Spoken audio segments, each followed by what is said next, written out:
Ano yung maingay? Wow!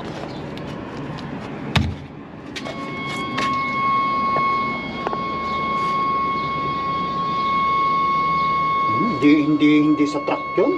Posible naman. Baka may machine shop dyan o kung ano dyan guys. Para naman akong paranoid nito yun. Pinapakik. Yun. Wow! So far wala naman sa ilalim.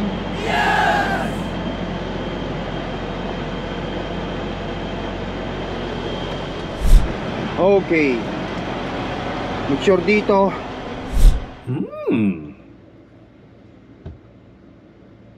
Kumusta ang Amerika ngayon? After 1 month of being out of trucking, kumustahin natin ang Amerika. Ito ang Amerika guys. Current location natin is nandito na tayo sa Continue on Wisconsin 29. Wisconsin 29. Yan, narinig natin yung GPS ko. Kita niyo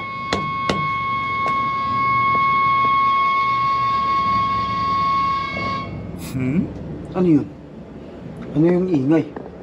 Parang naririnig akong ingay guys Yun.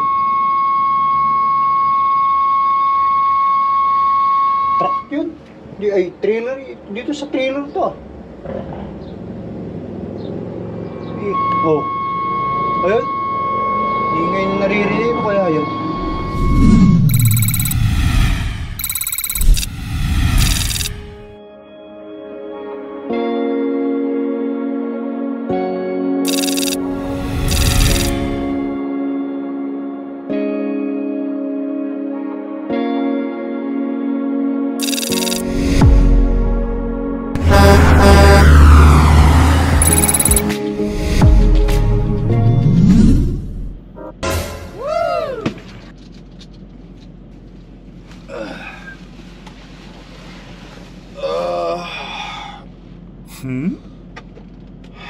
Alas 2:05 na. Guys, good afternoon. Ayan. Pagigising ko lang. Nag-a-adjust pa talaga yung katawan ko mga kaibigan. Akalain mo, huminto ako kagabi dito ng mga bandang alas 7 ng gabi at tayo alas 8 ng gabi. Tapos yung buong magdamag pautay-utay yung tulog ko, parang magigising ako at mamaya makakatulog, mamaya matulog hanggang sa madaling araw, mga 2:30 yata yung huli kong check sa oras. Ano yan? Hanggang ngayon, oras na 2:06 na, 12 hours na ako nakatulog. Nag-adjust pa rin yung katawan ko dahil siguro sa pagbabakasyon natin, no? Kasi siyempre sa Pilipinas right now, itong mga ganitong oras, kung sabihin natin alas 2 ng madaling araw, alas 2 ng hapon na dito sa lugar natin kung saan tayo nandito tayo sa isang truck stop, Menomonee Wisconsin. Tayo ngayon sa isang parking area ng mga truck dito. So sa Manila, ang oras is 3:07 AM. Ayan guys. Ayan. Umabot ang aking pahinga ngayon, ang sleeper ko or off duty ko ng 17 hours and 24 minutes. Ayan, tingnan nyo. Okay na natin guys haba niya. Wow! 17 minutes. 17 hours and 24 minutes. Hindi naman ako kasi nagmamadali. Kumbaga sa yung delivery ko nitong load ko na to bukas pa ng alas 9, Lunes. Take note ngayon guys, ngayon? Linggo ngayon. Magtitimpla ako ng kape. Tutupin ko yung mga mga kumot ko at kung ano dyan. Tapos magpe-pre-trip na tayo. Ikutan natin ng truck at lalarga na tayo. Meron pa akong driving hours mula dito hanggang doon sa sa dideliveran natin para bukas. Ito makita natin sa GPS. Ang check ko kahapon mula dito is Please drive to highlighted route. 100 o 200 miles yata yan. Ito makita natin guys, which is ang sinasabi ng GPS natin, ang oras pag drive pa natin mula dito hanggang is 3 oras at 5 minuto. So 192 miles yan, lapit na yan. Kaya naman magpi-pre trip na ako maya maya. Anuin ko lang muna ito, tupin ko yung higaan ko, tipi tayo ng kape. Yan guys. Yes!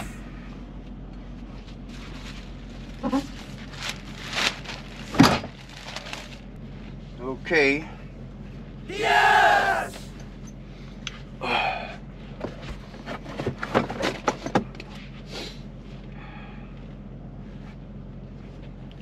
Sarap ng tulog ko. Hindi kasi masyadong mainit guys eh. Kahit summer na dito, hindi pa masyadong mainit. Wow! Unlike nga sa Pilipinas, pag nasa Pilipinas, talagang topless ka ron eh. Talagang tatanggal ka talaga ng damit mo pang taas para hindi ka masyadong pagpawisan. Yes!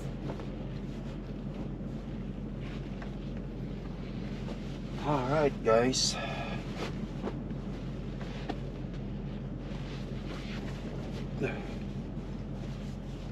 it's another day of trekking here in America.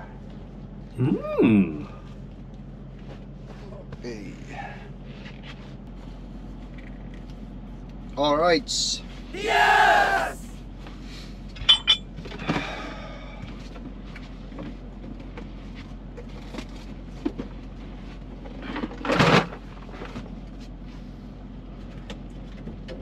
Baba tayo mga idol. Ikutan muna natin ang truck natin, i-pre-trip natin. Siyempre, check natin lahat.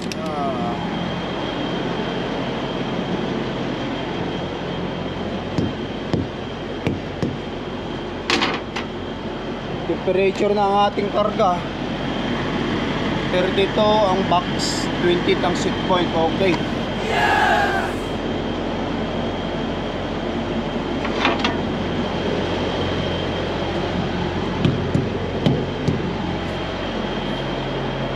Ang ilaw wala sa taas, lang dyan sa side by side.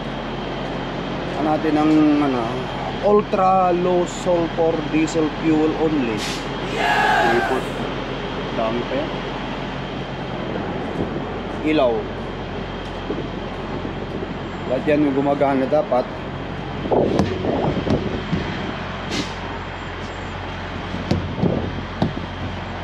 Malambot yata.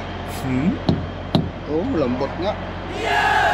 Malaman natin mamaya pag maneho tayo kung malambot yung gulong natin. Kasi minsan tumitigas yung gulong kapag guys na tumatakbo. Nag-build up siya ng hangin niya. Siyempre sa likod, mga ilaw gumaganap. Silk, may silk siya. Tumutulo tama naman ang temperature.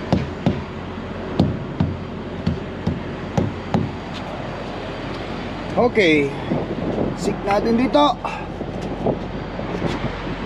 Make sure natin dito guys, itong mga ganito walang problema. Airbag. Check natin mamaya itong airbag kasi patay nga, baka na-drain yung yung hangin niya. Pag in-start ko siya, doon siya airbag. Naka-inflate to. Walang hangin. Ay, naka-deflate. Kako. Ayan. Start natin ng truck.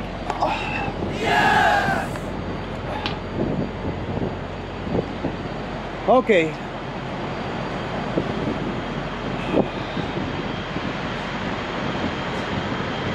Ilaw. Ayan. Para hindi tayo masita.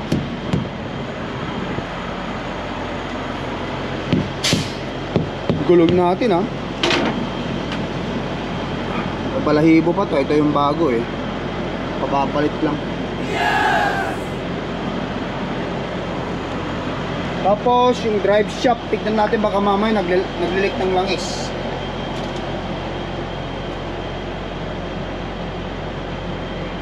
So par wala naman sa ilalim.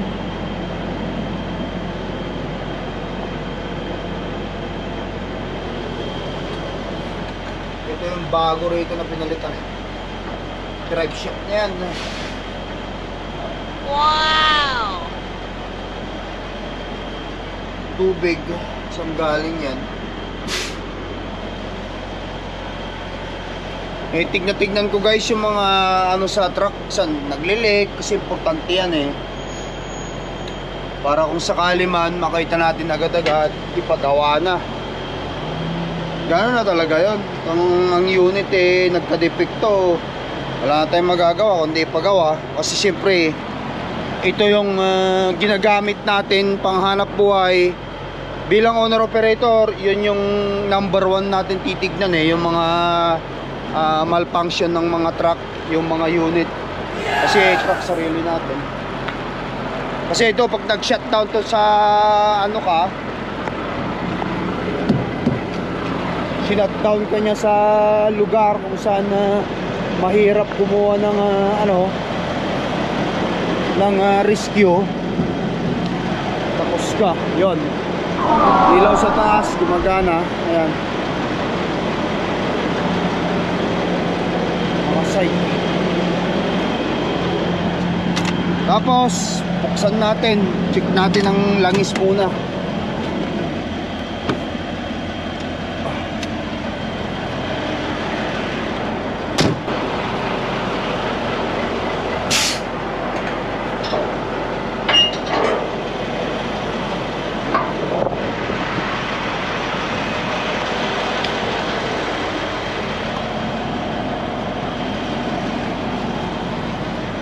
Okay, make sure dito walang tagas.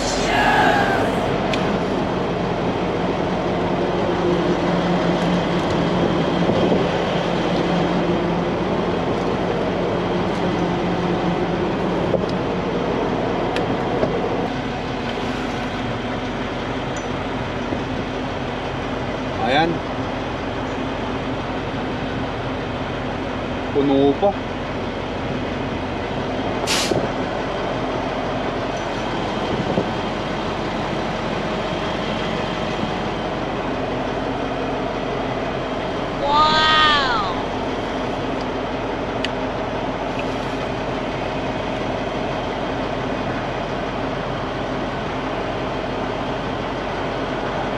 Sa max level pa guys, tama-tama.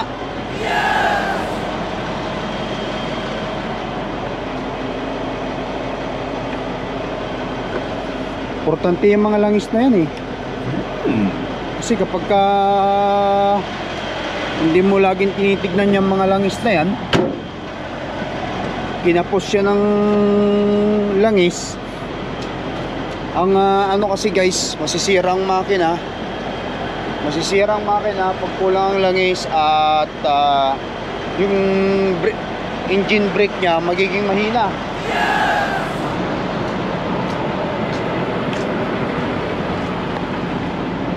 Okay, tagal ko lang hindi rin pala itong coolant ng truck nandito pa. Basta max, baba lang ng max, which is okay pa naman, kalahati pa naman yun dun sa may max at saka low. Eh, ito yung isang pinalitan. So far wala naman tumutulo, walang leak guys. Lahat nagrasahan. Okay, tara. Sarado na natin.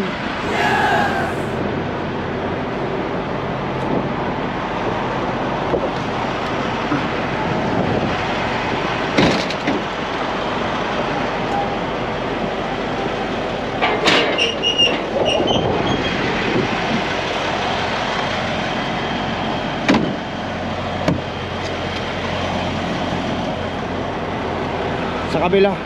Minsan ito hindi umaano maayos eh. Kaya double check ko. 3 taon na eh. 3 taon na si Cordapia eh. Malaki-laki na rin ang kanyang tinakbo. Kaya iingatan na natin. Ito na yung mga panahon kung saan magkakasakit ang mga truck eh. Yung mga mark ng mga ano ng truck natin eh. Ang mark ng truck sa pagkasira is nasa 400, yun ang sinasabi ng mga tropa, 400 miles. So mayroon na tayo ngayong takbo si Cordapia dito na 708,836. So 708,836 divided by 1.61 yung miles yun goals 440 guys, 440 miles na yung tinakbo niya, which is nasa mark na siya ng mga pagkasira ng mga pyesa kasi 440 miles na siya. Ay, ingatan natin ang truck natin. Start natin. Yes! Yan. Okay. Agawa lang ako ng kape. Magwa-washroom lang ako dito. Maya-maya. At lalarga na tayo guys. Okay. Linisin muna natin to guys. Ating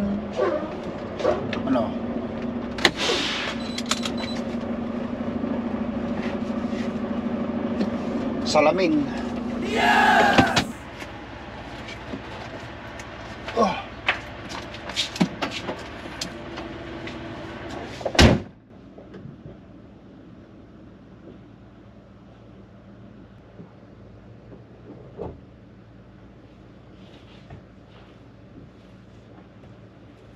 Wow!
Okay. Yes!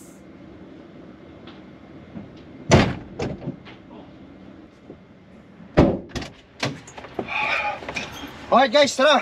Yes! Ayan. At least kahit pa paano nalinisan natin. Ay. Tahimik ang Wisconsin ngayon guys. Tahimik na tahimik. Probably heard the shots from the private car and would be alert for trouble. Conrad swung down from the private car's rear platform instead of stepping across. Alright guys. He dropped lively to the ground with one of the Dito na tayo rifle sa double-action revolvers in his right hand. Crouching low, Wisconsin well below the level of the 29. window, he ran to the rear of the car.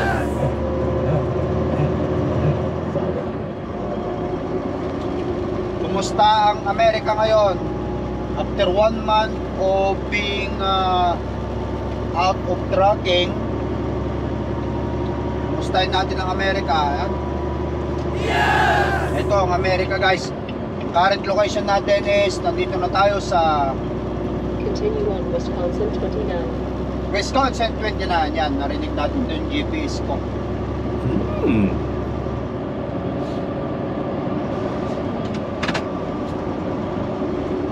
Makulimlim.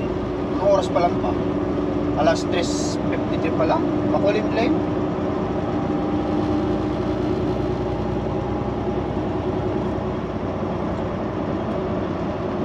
Maganda tignan guys kapag katulad nito, ang harapan natin, windshield natin malinis at saka walang crack. Sa itong windshield ko sa pinalitan kasi nakita nga nyo naman sa mga previous video natin, sa mga pamilyar sa vlog ko, sa mga nakasunod, may basag yung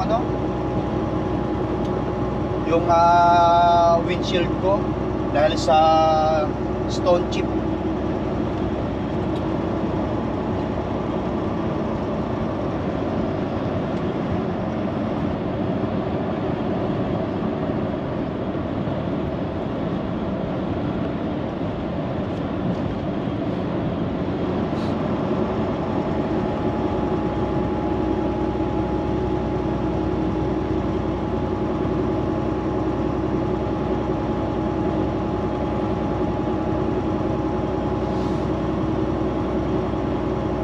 Sa Pilipinas guys, nung umuwi kami, hindi ako nag-drive doon. Tatakot ako hindi kasi ako sanay. Ang rules sa Pilipinas lang ng mga driver lahat, truck driver, motor, kotse, basta driver ka doon, wala doon yung stop sign. Tapos first come, first go, yung hinto rito, hinto yung susunod, tapos yung hinto rito, yun ang papasok. Kundi dire-diretso lang yung mga kundi ang nangyayari lang yun, slow down at saka iwasan. Kahit sino yung nandoon sa intersection na yun, kung sino yung nauna o sino yung nahuli, kung sino yung may pagkakataon, at higit sa lahat yung malakas ang loob mag-drive doon, kahit na medyo gitgitan ng traffic, yun ang makakausad. Yun ang napansin ko doon sa Pilipinas Although familiar naman dapat ako sa ganon kasi Pilipino tayo bago tayo nakapag-Canada matagal tayo sa Pilipinas. But anyway, nanibago ako. Kahit highway, kahit kita nyo itong highway dito sa Amerika, dalawang linyang papunta ron. Yan, dire-diretso. Doon sa kabila naman, dalawang linya ang papunta ron, papunta sa ganon. Kaya makikita natin yan, malinis. Kanyo ang daan, wala kang makita kahit na dumi dyan sa karsada. Yes!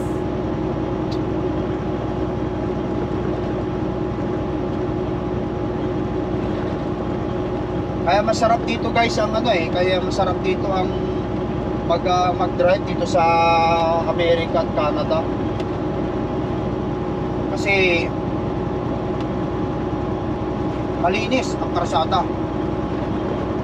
Yun masarap mag-drive kapag summer. Sa winter, iba naman ang sitwasyon mo nun. Yes!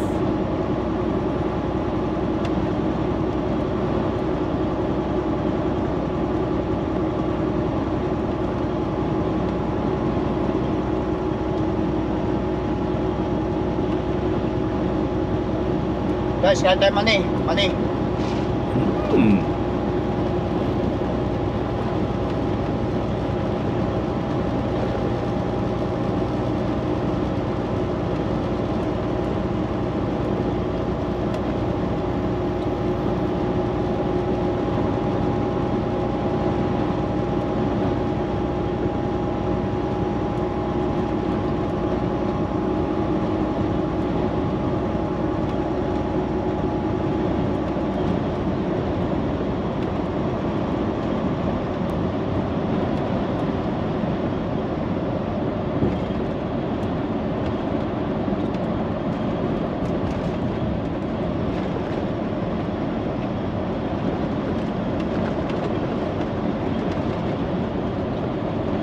hindi ko rin naman minadali yung ano ngayon, yung ating biyahe guys, kasi bukas pa ang delivery ko ng alas 9. Yung malapit-lapit na tayo, 2 kalahati na lang. Mga anong oras na ngayon, alas 4, 2 kalahati, alas 6:30 ng hapon, nandun na ako, maliwanag pa yan. Wala na naman akong gagawin kung rinatrot ko ang pagdadrive kagabi. Ngayong araw na to, nandun na ako, nakahiga, wala na akong ginagawa, may inip na naman ako.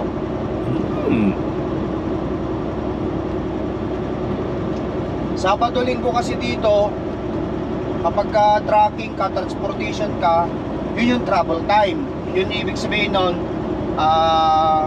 yun yung panahon, Sabado, Linggo, yung travel mo papunta sa dideliveran mo. Kasi patulad nito, Manitoba all the way to dideliveran ko is almost 700 miles, 600 something. Ang biyahe rito, 2 araw kamo na lang, isa't kalahati kung raratratin mo. Kaya mo pa ng 1 araw kung gugustuhin mo. Pero binigyan tayo ng sapat na panahon, yung company, yung load natin may araw, upang sa ganoon hindi natin kailangan magmadali. Kasi minsan pag naman nagmamadali tayo, ang mangyayari niyan, cause ng aksidente. Syempre yun ang ano nun. Mas may yung may allowance upang hindi tayo mag-cause ng aksidente at wala maging problema. Makakarating tayo dun sa pupuntahan natin o destination natin o sa delivery area natin ng safe and sound. Wow! Yun. At yan, sana nakita natin na maliwalas ang panahon dito sa Wisconsin. Unang tracking natin ngayon dito sa Amerika. First time tracking in America since vacation. Yes! Tuloy-tuloy lang tayo mga kaibigan.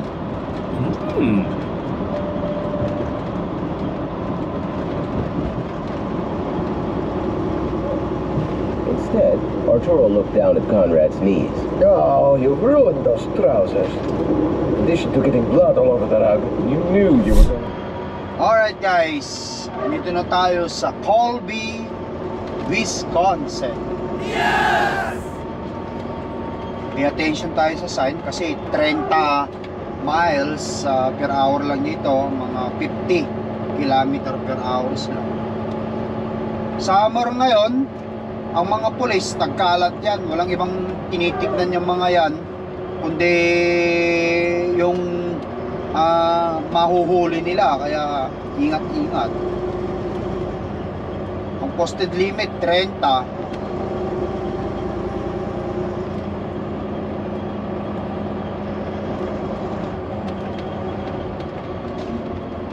Marami tayong 2 oras na drive mula dito hanggang doon sa ano natin, destination.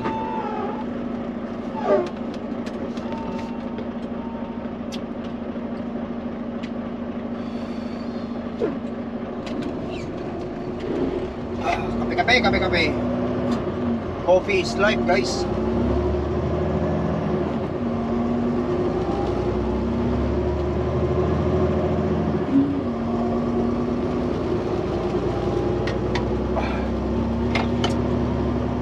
Two hands in the wheel para safety.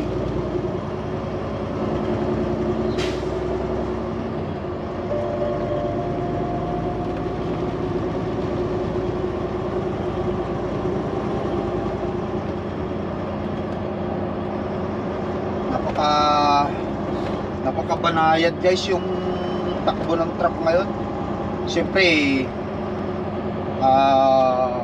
bagong safety, pinalitan yung mga diferensya, bago ang drive shaft.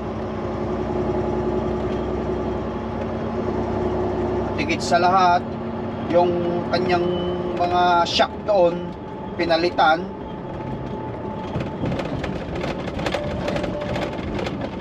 Ewan ko kung magkano gagastusin ko nito, pero sigurado maganda rin ang presyo ng gagastusin ko guys, kasi ang daming pinalitan. But anyway, it's okay lang. At importante naman makakabiyahe na tayo ng dire-diretso. Kunti na lang na panahon, bayaran din natin ang truck. Magkano ang bayad ko sa truck monthly nito guys is 4,150.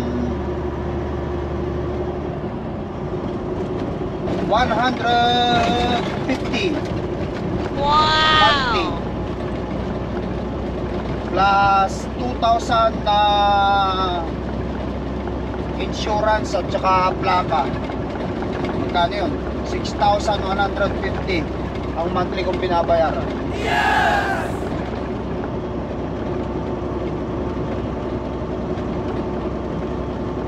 Sa isang buwan kailangan kumita ako ng ganyan. Sa ngayon wala pa akong kinikita guys, kasi nagbabayad pa ako ng truck. Pagka nabayaran ko ng truck, tsaka pa lang yun. Tsaka pa lang tayo kikita ng maganda-ganda. Sacrifice sa simula kapag gusto mong mag-owner operator. Alright guys, yes lang tayo. Ganda ng mga karsada rito sa Wisconsin talaga, oh. Wow!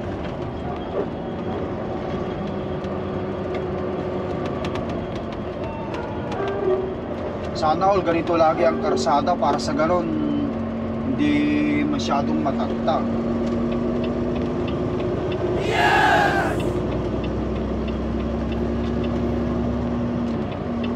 Para smooth yung truck. 2-lane divided highway. Dalawang lane ito, dalawang lane sa kabila, tapos merong island dyan na nag-divide. Yun ba ang tawag yan? O double lane divided highway. Wala ako i-google yan para magkaroon ako ng knowledge.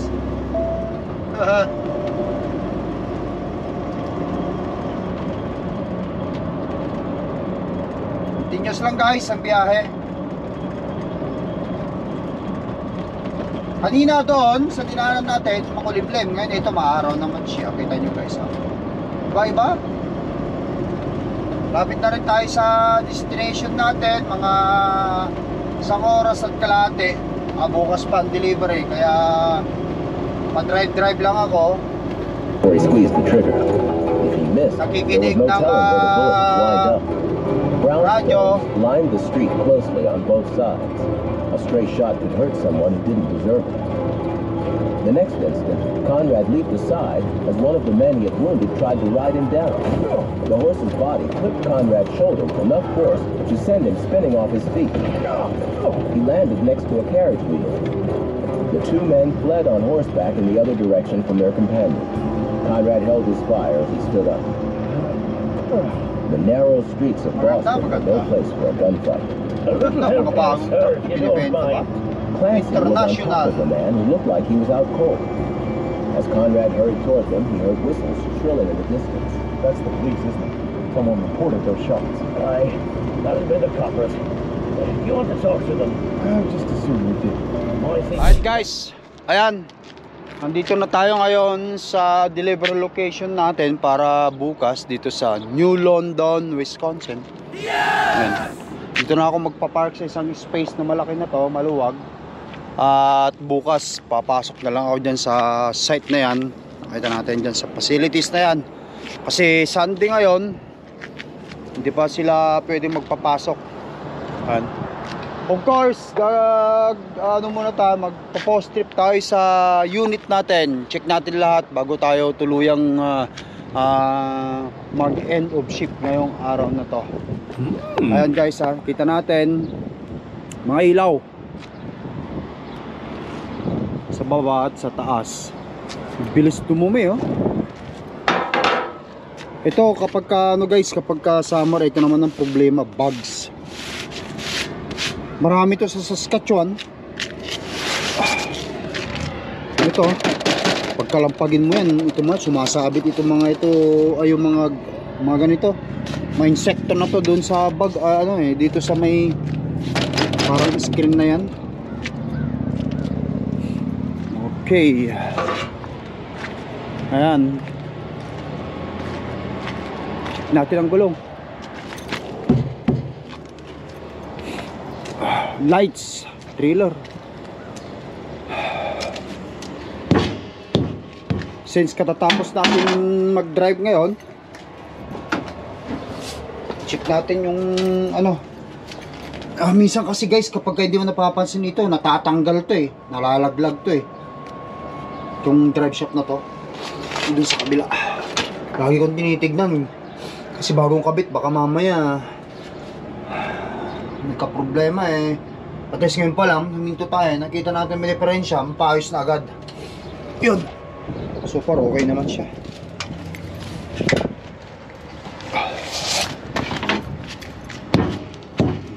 Gulong, double check ko itong mga gulong, baka mamaya nagtutuklapan na naman yung tip niya.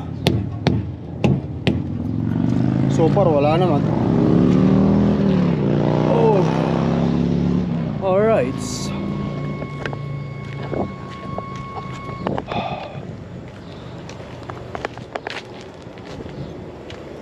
Yun.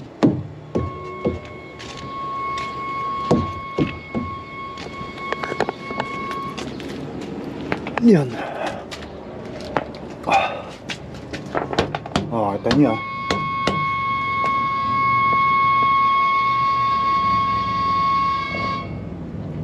Ano yun? Ano yung ingay? Parang naririnig akong ingay guys ha. Yun. Truck yun. Di ay trailer. Dito sa trailer to ah. Oh. Ayun. Ingay na naririnig. Ano kaya yun? Dito kayo sa trailer o sa labas yun? Okay. So make sure natin. Yan kasi pagka ito nakat ito kahit hindi binuksan, maaari kasing hindi nila tanggap niya. Baka mamaya contaminated na. So far guys, wala akong nakikita, naririnig lang ako. Ano kaya yun? Okay naman ang tire pressure. Oh. Yun.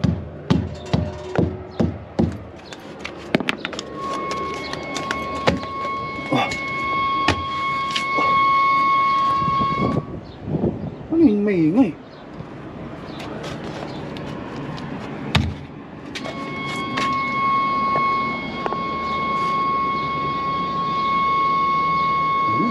Hindi sa truck yun.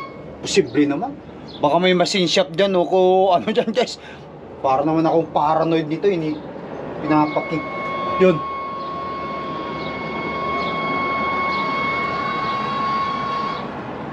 Hindi dito sa trailer yun. Para tuloy akong paranoid dahil sa ingay na yun. Baka mayroon dyan sa baka mayroon dyan sa gumagawa dyan.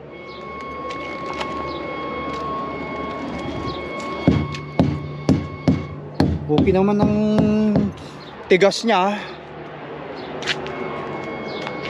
Alright guys, pakiramdaman kayong tumutunog na yon.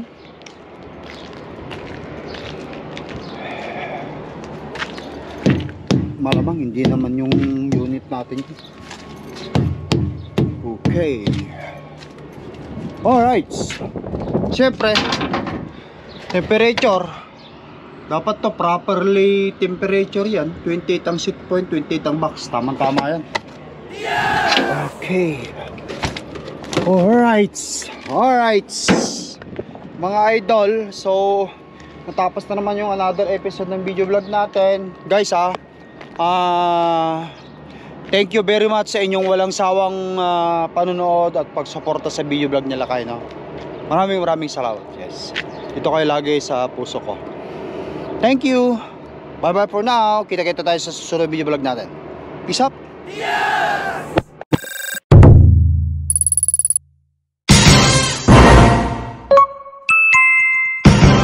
Lakay Pinoy Truck.